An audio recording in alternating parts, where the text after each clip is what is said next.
Okay, so we're about to start the first round of the game. And as I understand it from your posts, the Widow Tara is up first. I've made an adjustment to your starting positions. There were a number of posts on Facebook, so I hope that this is accurate. We've got the ranged attackers now in the front, and the knight and the healer in the rear. So with clear line of sight here, Widow Tara will go first, and she will spend her very first action to raise dead. This allows us to place the familiar token on a space adjacent to you. You may only control one at a time. You may discard your token at any time during your turn. Well, the familiar will animate right here, very close to the villager and diagonally adjacent to the Barghest. It doesn't specifically say that we exhaust the card, but to raise the dead does gain the Widow a fatigue token. So the familiar now is summoned. Got his card right there. But for Tara's next action, she would like to use the Reaper's Scythe to make a staff attack. This is a ranged attack to this Barghest here, the one closest to the villager.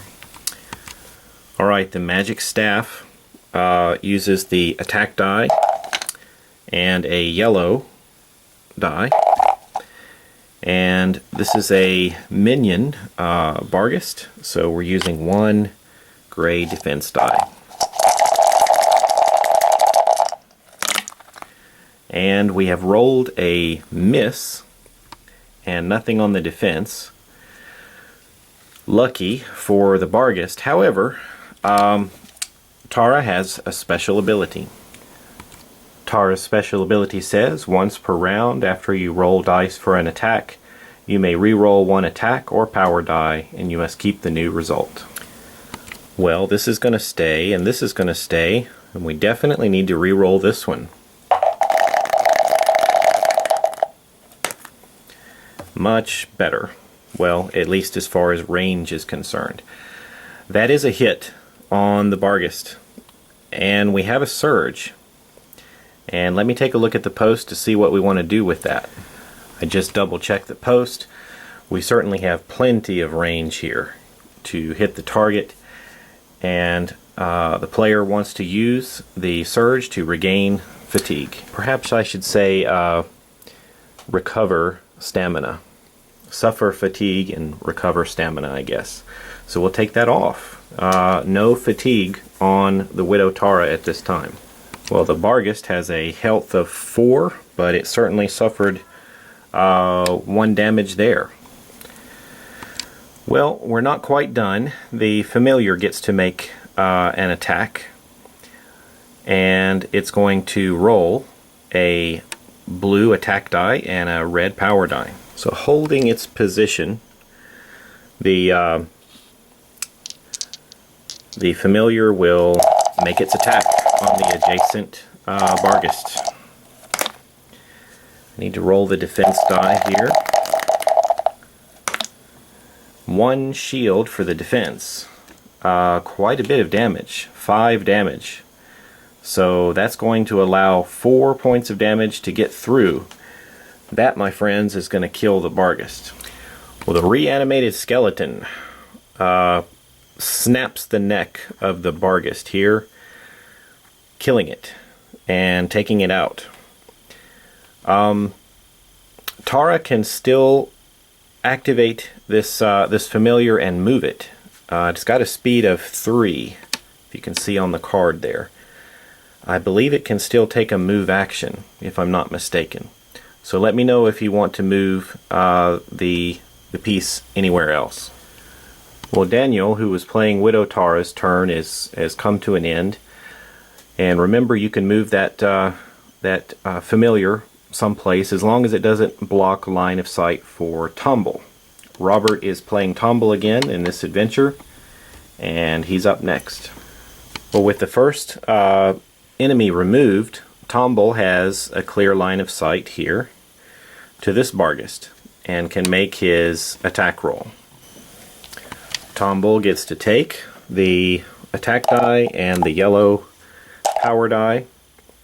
This next Barghest also uses a single gray die for defense.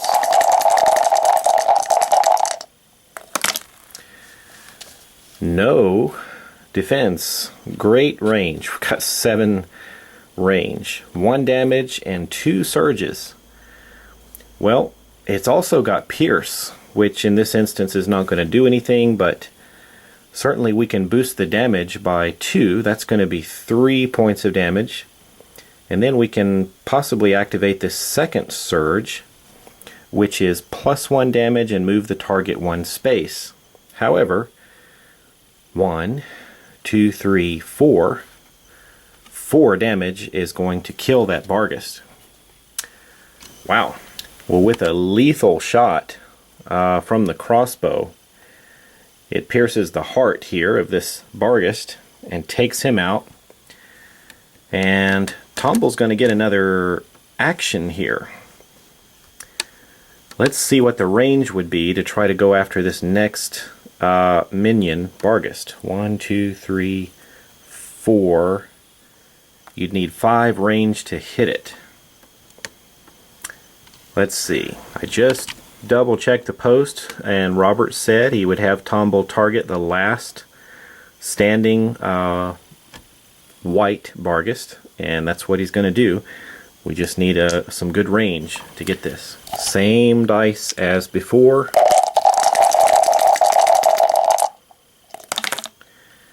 And I don't think we're going to come up with enough range here.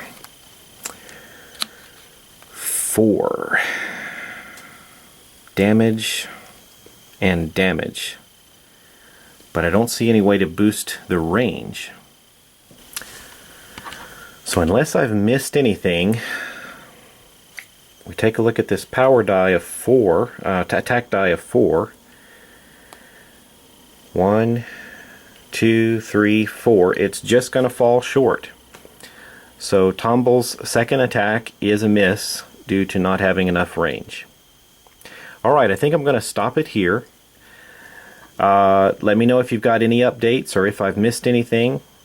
And if we're good to go, then it's going to be the turns for our healer and our knight.